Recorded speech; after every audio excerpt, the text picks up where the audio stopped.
Alright, hello. This is take 2 of looking at the Pitfight Raid. I'm going to take a look, just like we did for Dance of the Demiurge, at what I did well, what I could have done better on this event. The main thing to note is we had just intentionally reset after missing an achievement, so we weren't able to burn when we normally do, and some of the things that I don't have up during the event will alter how I played. So I think it is worth taking a look at, because there was a lot of on-the-fly improvisation. While we were waiting for the event to start, we agreed that we were going to try to tentatively burn at the second wave of ads, whereas we normally burn on the first wave of ads. Since we're burning on the second wave, it should mean that if I cast Group Wolf now, it should last through the second burn, so I'm going to start with it as opposed to starting with Single Wolf. And the other thing is, because I don't have Improved Twin Cast up, I will be using regular old Spell Twin Cast for this first wave. And since the guild generally won't have all their burns up, these will take a little bit longer, which means dots are going to be a big priority. Stupid rogues, of course, get 10-minute burns, so they're cheating. They don't count, though. The basic strategy, as always, is going to be if NSW is up, cast it, and then if any of these two dots are up, cast it, and if none of them are up, cast one of the AE nukes. Right now there's so many mobs up that even though these nukes deal less damage, they're going to be more worth it as opposed to like a Remote, a Winters, a Bloody Roar. Another thing to note is I have Nightchill Aura loaded. I don't need to have it loaded, but since we normally don't take a lot of AE damage on this event, my group doesn't usually need a Luna heal, which is where this what this spell normally has. So I loaded Nightchill, so it saves me from having to spell swap mid-event. I'm usually always doing something during this event. There's not like a great moment of downtime where I'm able to spell swap, so I'd rather not. You'll notice I'm already hitting Mod Rods and the Mana Potions. I'm not able to staunch on this event, so I'd like to make my mana go as far as it can because I'm not able to staunch, and this bleeds for mana. I'm dotting everything.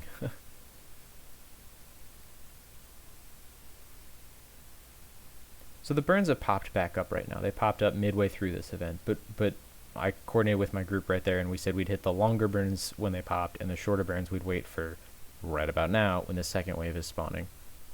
I think that was a pretty good call. If we had started those burns like the Improved Twin Cast and Destructive Vortex at the start of whenever they came back, that would not have been as much DPS. So now, you know what that means. It's burn time. That was stupid. But anyway, I'm going to have Twin Cast. I don't have Force Rejuve, so my main strategy is just going to be to hit NSW on one mob, and then I'm going to ask for Chromatic Haze for my group. That's going to make this do 1 billion damage. Since I'm not Force Rejuving it, it's only going to be on one mob, which means my goal is just going to be do not nuke once I get this on. So I ask for Chromatic Haze, I dot, I debuff, that's fine. Chromatic Haze is on. I wait a second, it deals a crap ton of damage. I'm still dotting, I'm still not nuking. It takes the other second, I'm still dealing a ton of damage, and now I'm able to nuke as needed. But I'm still going to be wanting to dot a bunch, because, well, dots are money, and I'll prove that later. I'll show the parts at the end of the event. The other thing to note is I'm not casting Remote here, because Distant Conflagration is not up. Every time I cast Remote while ITC is active, I'll be burning a charge, and I do not want that to happen because, well, I'd like all these beautiful dots to be burning my charges. So I'm dotting, I'm casting Vortex and Blessing in between. There's no point in casting Vortex once all mobs are debuffed, because it is just an AE version of Blessing of Row of the debuff. But the reason to cast Blessing of Row in between is because not only is it a single target debuff, but it reflects a heal on the target's target. So right here I'll be healing Spazu, even though he doesn't need it because he's a stud. And then I'm also casting these three as needed because they are free damage in between my casts. I was pretty on top of casts on this one, of making sure I was always doing something. So wave 3, I have a little second here while the next things are spawning. I decide I'm going to I'm going to do two things. I'm going to drop my aura, and then I'm going to recast aura. You can't recast it until it's gone, but since it only lasts 6 minutes, I intentionally get rid of it while I have a second to cast it again so that it'll last another 6 minutes as opposed to dropping off in like 3 minutes or some other random time. And then I cast this. I swap in my mana bear to cast my mana bear before these spawn. It's a little bit slow, but it means I'm going to be getting mana and hopefully staying close to near 100 for as long as I can, because that will drop really quickly. Ads are up, I dot them, all as normal.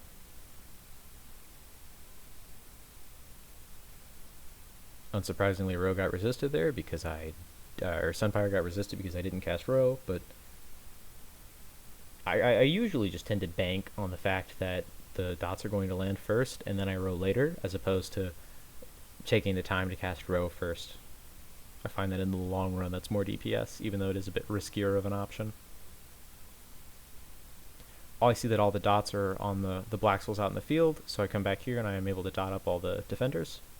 I'm also going to start using these AE nukes because there's 3 of these guys in close proximity, so I'll be getting more value, whereas if I was just casting a nuke on these black souls out here, I'd only be hitting 1 target and they would not be as much damage.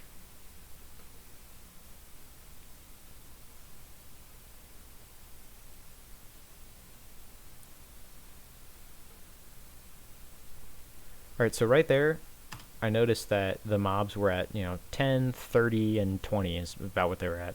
I could have cast NSW on the one at 30, but I chose not to because they are totally going to die faster than that, and I want NSW up for when the next bosses spawn. So instead I just hit a couple nukes and do a little bit less damage, but it's okay. And the reason I want NSW up is twofold. One, because it'll get all 5 ticks of damage out on Giblick if I cast it on Giblick. If I'd cast it on that mob, I would have only gotten 1 or maybe 2 ticks of damage out of it. So it's more damage. But also, if I get NSW on this mob, and it is one of the first dots that I land, see, it's the 7th buff on the mob right now.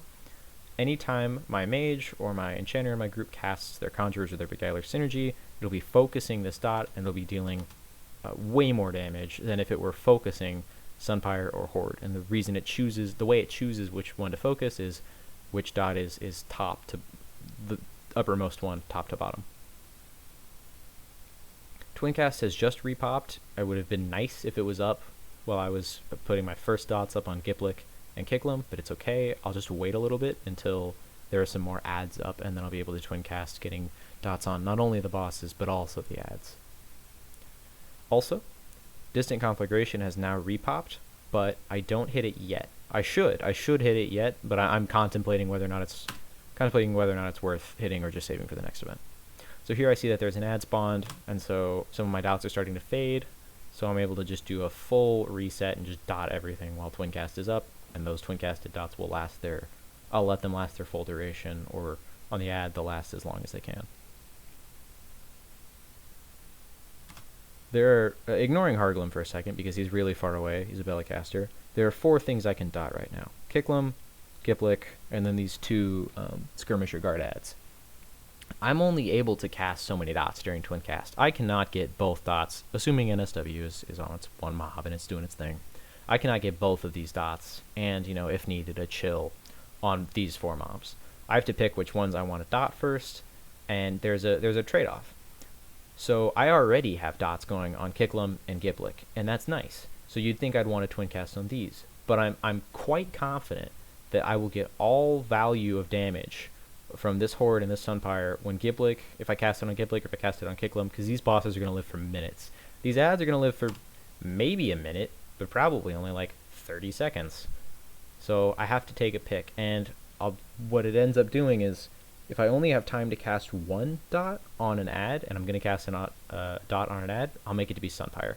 Because Sunfire deals more damage for shorter time, and if the ad only lives a certain amount of time, I want to get that full damage value out of it. I'll still cast Horde, I'll still cast Horde on ads, because why not have both? But if I only have the time to cast one, or if I only have the mana to cast one, or if I have to choose which one I want to Twincast, I'm picking Sunfire. NSW works great on ads, it works great on the boss. Situationally, I want to use NSW on like an ad if the boss is locked, say on like something like Paladin, like Shiknar Queen. But I also situationally want to use it on the boss because I want to keep the boss DPS rolling as much as I can, because usually killing the boss is the only important part of an event. So in some cases, if it doesn't matter which thing I NSW, because it's just going to be one instance of that dot anyway, I will usually tend to choose the boss to try and keep DPS rolling. We have enough ad DPS that my not dotting the ad doesn't really make any huge difference.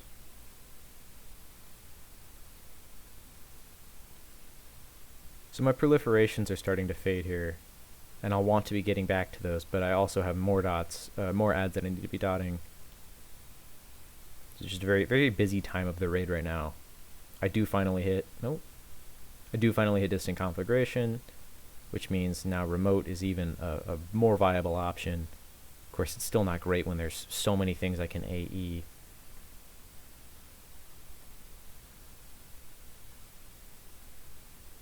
I don't run straight away. You're supposed to run away from those as soon as you see them. I wait a second because I have a second and I want to get my dot off. I try to only run when I'm in the cooldown between spells, because if I still run just as far as I need to in time, but I don't want to be wasting any time that I could be spending casting. So right here, I see that I have 10 seconds left on Great Wolf, and I want to cast Group Wolf again because that's the way you want to chain them. But I manually click off Great Wolf so that when my Group Wolf buff, which is a less good buff than the single target one, fires, it'll actually hit me. If I had just left that 10 seconds running and I didn't click it off manually, I would have been stuck with that like 10 seconds left on the good buff. And they're very similar buffs, so it doesn't really matter that that's slightly less good. I see that I'm tanking here for a second. I back up and I think I hit Veil. I generally try not to hit Veil unless I need to, because it takes 9% mana, but, you know, dying takes 100% of your mana, so.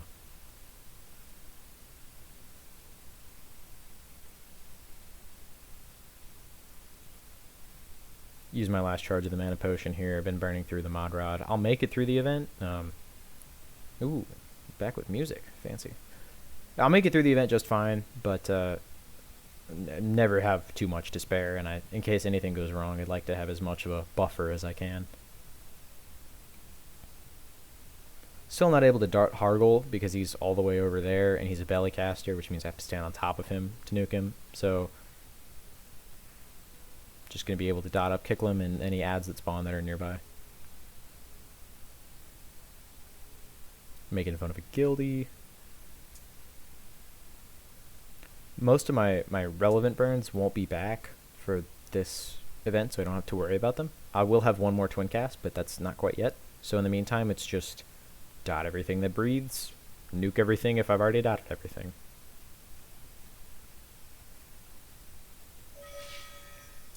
Here I do a couple of things. I hit Spire because I noticed my crit rate has kind of dropped off, and I want to maintain 100% crit rate, or as close to that, both for dots and nukes, as much as I can. Unfortunately for Druids, we don't have anything really to help with our dot crit rate outside of Destructive Vortex, which is literally only should be used on burn. But we can maintain Great and Group Wolf, excuse me, to increase this nuke crit, and then we can hit Spire when needed to add 24% nuke crit chance. So basically, Spire is just my filler buff. I notice I don't have anything great going. I hit Spire, my nukes are critting, yay.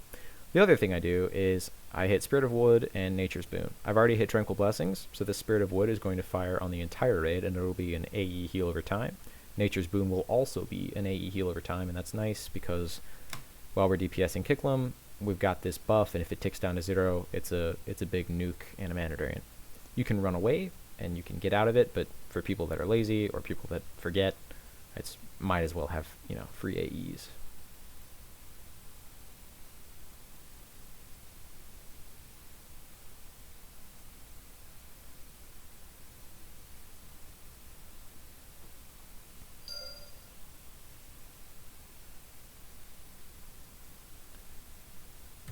I see that my aura has gone off, which means I need to recast it, but more importantly, I see that NSW is off and I need to recast it.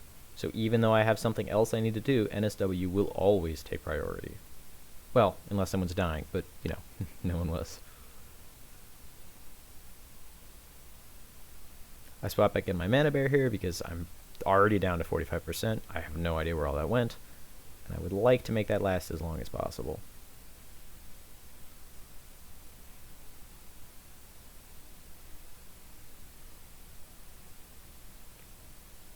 I end up not needing the mana bear, so I could have used just made sure everything was on every mob right there, but it worked out okay. I normally don't want to take the risk of not using the mana bear because it's a small loss of DPS for a big security blanket on mana. As this boss dies, we're going to all run over to Hargol. Maybe still stay and kill some ads first. I'll stay and throw some dots and then I'll run over.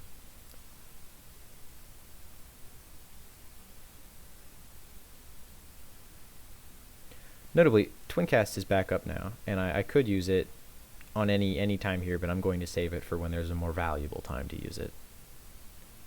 And I notice the cast is dying. I recognize she's probably over there dotting, so it's time to make our way over there and begin the final boss. Right, so I could use Twin Cast here, and I could Twin Cast the 3 dots here, and I could Twin Cast Chill. Or I could wait until there's a bunch of ads, because he spawns an ad like every 10%. Wait until there's like 3-4 ads up, hit Twin Cast, and I have way more dots going. So instead, I just use the bifold for now, and I'll hold Twin Cast. And again, none of my other burns will be back up. Nature's Fury has been up for a while, but I didn't hit it because I figured I'll just save it for the next event. I didn't want to make my burns weird for the entire night.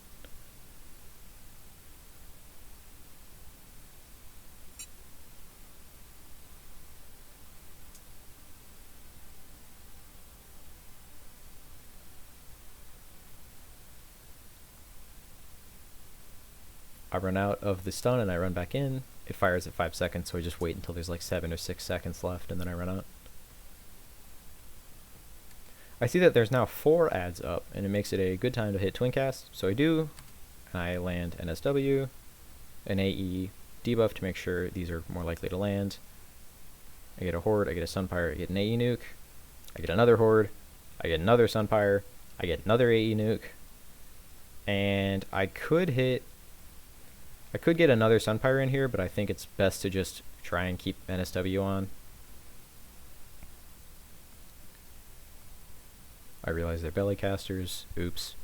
Boss is already dead, so now we're just going to clean these ads up and then we're done.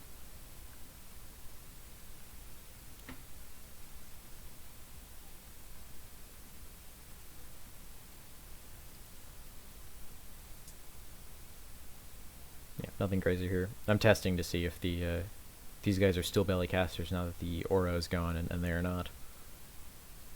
But yeah, just burning the rest of my mana because we're good now. I think I used the AA nukes, Firebolt and Frost, like a time or two here, but I'm mostly just kind of focused on dotting these ads up. I'm not really focused, to be honest. It's we've already won the event, so I've kind of gone into relax mode.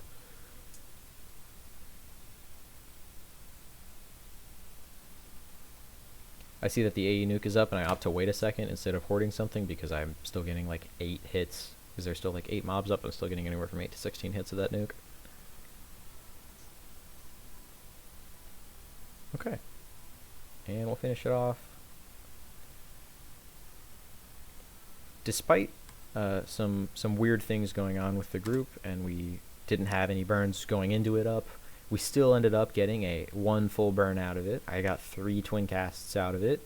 The event lasted about 12-13 minutes, so it worked out fine that I couldn't have done these any more often, even if I had tried. So it worked out well because we talked on the fly. I got quick time for both the first half of the ad wave and the entire second ad wave and my burn. We had it again. We had IOG when we needed it. Just very important that we all coordinated. So I'd also like to show my parse. I was 3rd on this event. I won't show other guildies for sake of their privacy, but main takeaways for spell counts are dots are really important. Obviously, I hit row a lot because I have nothing else to hit in global spell cooldown, but it's just a small heal. It's really not important. Dots are a huge portion of my spell counts, and of the actual spells that I'm casting, ignoring Rogue because it's an AA, it's an even bigger portion. AE nukes and nukes are obviously the next bit, and these are also important. The reason I have so many more conflagration casts than Twilight Chill is this does very slightly more base damage, so if I only have time to cast one AE, nuke, I want it to be conflagration instead of Twilight Chill. I have a bunch of remote casts. I could have cast this less often, but it's really nice with distant conflagration active because it's twin casting, and it's really nice because it has such a slow cast time that I can more easily weave it in with my other spells and lag. So this is the reason I cast so many dots. Like 74% of my damage was off of dots, and another 5% was off of NSW, the nuke portion of the dot. So 80% right there off of dots is considerable. Obviously, Frost and Chill were kind of an afterthought. They're not that significant in the grand scheme of things.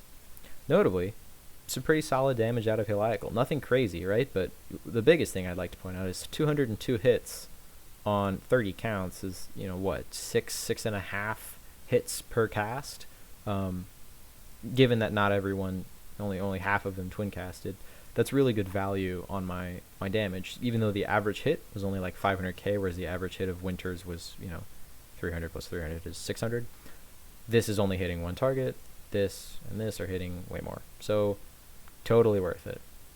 I don't think there's really anything to point out here in my procs except that the more you cast, the more you proc, and maintaining Night Chill is pretty important. That's the aura that I was recasting. So yeah, all pretty self-explanatory here. I just thought I would take a look and let me know what you guys think. All right.